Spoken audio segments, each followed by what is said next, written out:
College days pa lang napapansin na kita sa school. Kasi ikaw yung tipo kong babae na matangkad, mahaba yung buhok, at syempre maganda. Then one day, nung nag-work na tayo, di ba? Nag-chat sa akin si Jaira na, uy, binigay ko kay Shin yung Facebook mo. May need siyang survey para dun sa work natin. So pagkatingin ko, in-accept naman kita. And then, yun, nag-message ka agad. After ng message na yon, nagkita na tayo para dun sa project na ginagawa mo. And then, ayun na, hanggang sa tuloy-tuloy na. The sun stops it shining, you know you'll have land to So pagkatapos natin mag-coffee shop at ihatid kita sa inyo, namangha ako kasi ang ganda mo pala. Crush mo agad ako. Syempre. Hanggat sa, nagtuloy-tuloy na yung paglabas natin kahit lockdown on that time.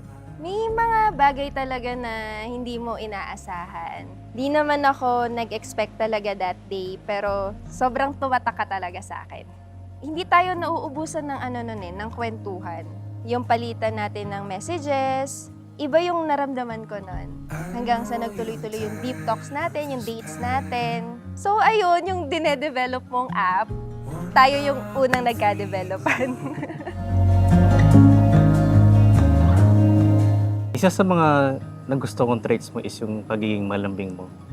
Lalo na nung kapag ina-approach mo yung mga magulang mo. Yun yung pumukaw sa akin at mas lalo kong nagkaroon ng interest sa'yo na karapat dapat tong seryosohing babae. And then, hanggang sa naging tayo, nagkaroon na tayo ng mga maraming bakasyon sa iba't ibang lugar, pumunta sa dagat. And then, na-realize ko na masaya pala ako at nanalangin ng taimtim sa Panginoon na, Lord, salamat po dahil may kasama na akong bumiyahe sa buhay.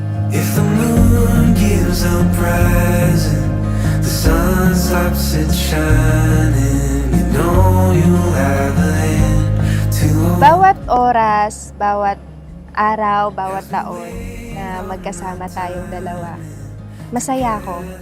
Sobrang saya ko na nakahanap ako ng taong kasabay ko sa food trip. Parehas ng trip talaga. Workouts, book reading.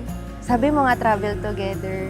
Sobrang nakilala pa kita at napahanga mo ko sa kung sino ka. Kung paano ka maging anak, kaibigan, kapatid, paano mo ko mahalin, paano mo mahalin yung magulang mo, tsaka yung magulang ko. Ikaw talaga yung safe place ko, ikaw yung safety pin ko.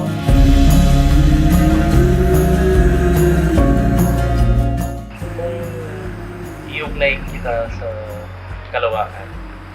Ikaw yung parang tinatawag na Goldilocks zone na kung saan hindi sobrang init, hindi sobrang lamig. Na ito yung lugar na alam kong may mabubuong pagmamahal. rising, the sun stops it shining, you know you've Shin, sa'yo ang puso ko ay kalmado. Ang pagmamahal na di masisira ng anumang bagyo. Handa nang harapin ang mundo, kasama kay ako'y buong buo. There's more than one way to go home. Yeah, there's more than